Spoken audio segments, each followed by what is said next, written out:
Hey everybody, Jodie here from Decorous Vintage Designs and welcome back to my channel. In today's furniture painting tutorial, I will be showing you how to achieve this very glam, very shimmery, Moroccan inspired look. So stay tuned for that.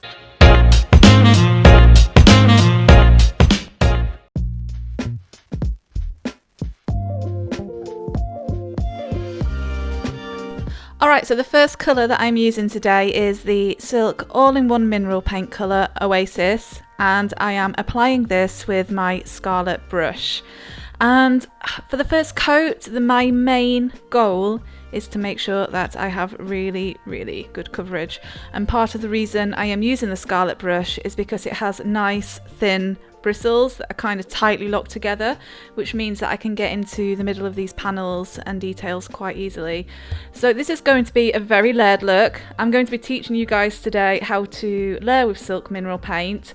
So I'm obviously not too concerned with getting it all perfect, and that's why my main concern right now is coverage. And if you like this video today and you want to see more painting tutorials, don't forget to hit that like and subscribe button and hit the bell so that you are always notified when I post a video.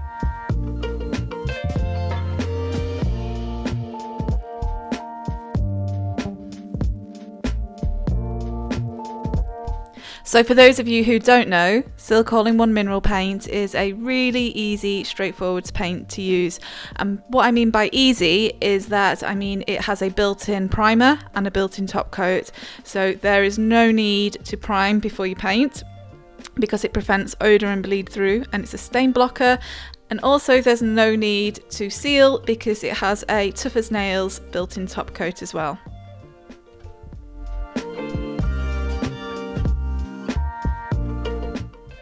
I'm painting outside. I love painting outside, as most of you know. The weather was good this day and I got to soak in a little bit of sunshine.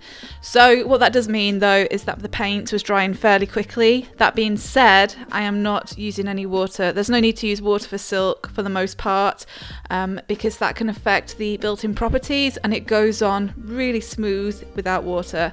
That being said, if you live in a really hot climate, then a tiny little bit of spray of water to get things moving won't hurt the paint.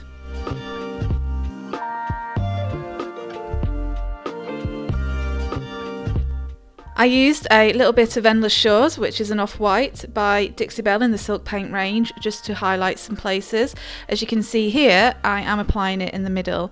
The reason I am highlighting is because when you think of old furniture, it often becomes very sun bleached, so it kind of sits in the sun for a while and the colour begins to fade, and I just want to show you a little bit of a close-up here of how I did it.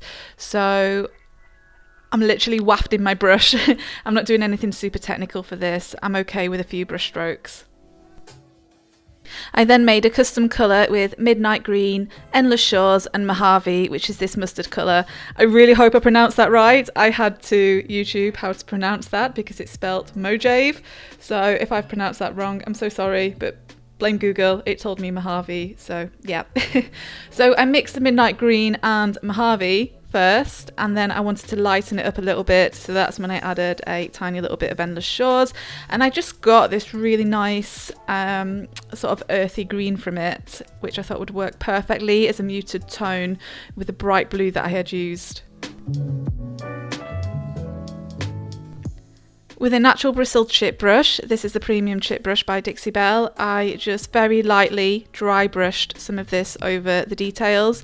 I did not go in there heavy-handed. I put a tiny little bit on my brush and I made it look really patchy, and the reason being is I want it to look like it's had lots and lots of layers of colour on over time that have started to peel away or have started to alter because of, the sun or because of dirt and age and things like that, So I'm wanting it to look quite chippy, so I was very sort of random as to where I placed some of this paint.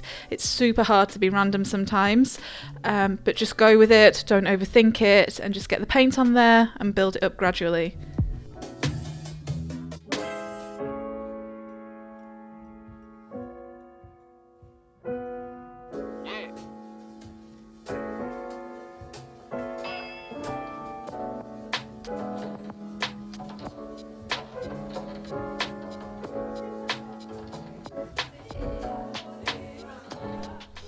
I then made another custom colour. I used Fiery Sky, which is this really fiery bright red, which is also a new colour from the Silk Mineral Paint range. And then, oh gosh, I really do hope I'm saying this right, I then added a little bit of Mojave to that as well, and it gave me this gorgeous rusty reddy orange colour. So if you guys know Rusty Nail from the Chalk Mineral Paint range, I think it made that colour, to be honest. So with a chip brush again, I did the exact same thing I did with the last custom mix, and I just applied this in sort of random areas, again building up gradually. You can see here there's barely anything on my brush. I literally wipe off all the paint on my brush before I go in there and add any more, and I just dry brush this in random areas. The reason I went with this kind of bright orange colour is because I think it's amazing for creating drama and contrast. If you think of the colour wheel, red is kind of the opposite end to blue. So by adding this colour, I'm creating drama and contrast, and it's just going to draw the eye. It's going to give the eye something else to look at. And it's not just all going to totally blend and melt away, if that makes sense. It's going to be something very standoutish, and it's going to create that statement piece that I'm looking for. As well as creating great contrast, it also looks a little bit like rust. So this is a Moroccan inspired piece. It's inspired by Moroccan chippy doors. So often, you know, doors have a lot of copper, or they've got some kind of metal somewhere on them, and and rust can very often go orange. So that's kind of also why I'm using orange, is to get this kind of rusty vibe to it that one of those doors might have.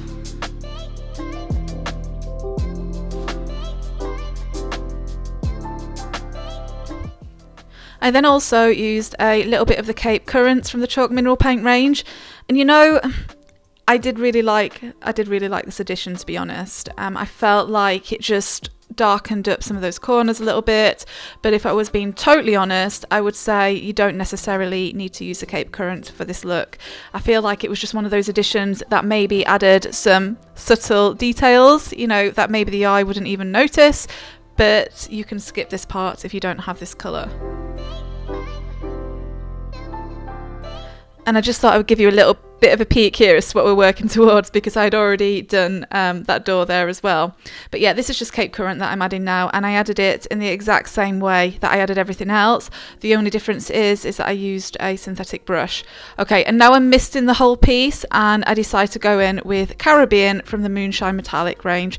So this is going to give me a little bit of a glazed shimmery look. I've watered it down so that it's not totally strong and overpowering, and this is just going to help bring my piece together. Because this is silk paint, and because it does dry as tough as nails, what it does mean is that it's really difficult to distress. It's difficult to sand down afterwards, or wet distress. So this wash is just going to help me bring the whole piece together. That being said, I am not overloading my brush with this paint, and I'm not covering the entire piece. And then I am spritzing it once I have applied it, because I really wanted it watered down, and I still wanted it distressed looking.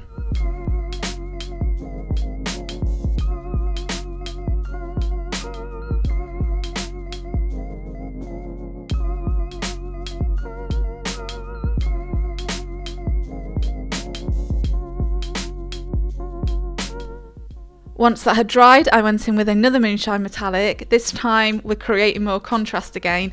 So this is Gold Digger, and well, it's gold, but I did the same again. I saturated my furniture with water, and then I just went in there and very roughly and unevenly applied this paint, especially focusing on some of the details there as well. So again, yellow is quite the opposite colour to blue. Not quite as much as red, so it's going to create a bit of contrast, but also this extra wash of gold is going to help me bring this piece together. It's going to make it look a lot more dramatic, and probably a lot more expensive and richer too. I kind of want to say the word opulent, because that's a really good word, but you kind of get what I mean.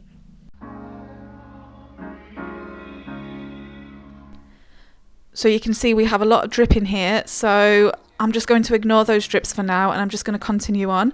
I start at the top first, and then I work my way downwards, because obviously we've got a lot of water dripping. The last thing I want to do is start at the bottom and then start spritzing at the top and then ruin everything I've done at the bottom. I've done that before and it's not fun.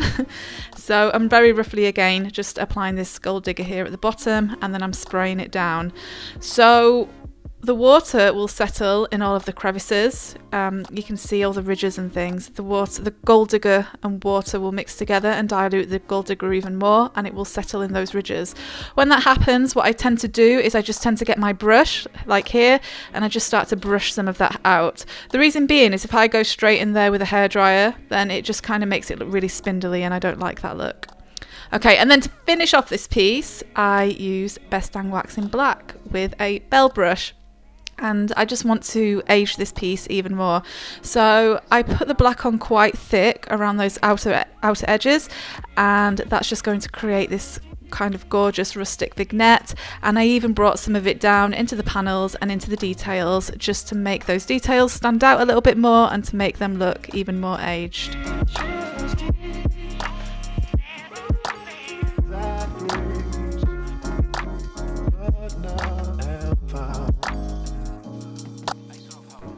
Alright, and here's the finished look. I really enjoyed this one. I know I say that every week, but I enjoy painting, so obviously I enjoyed it.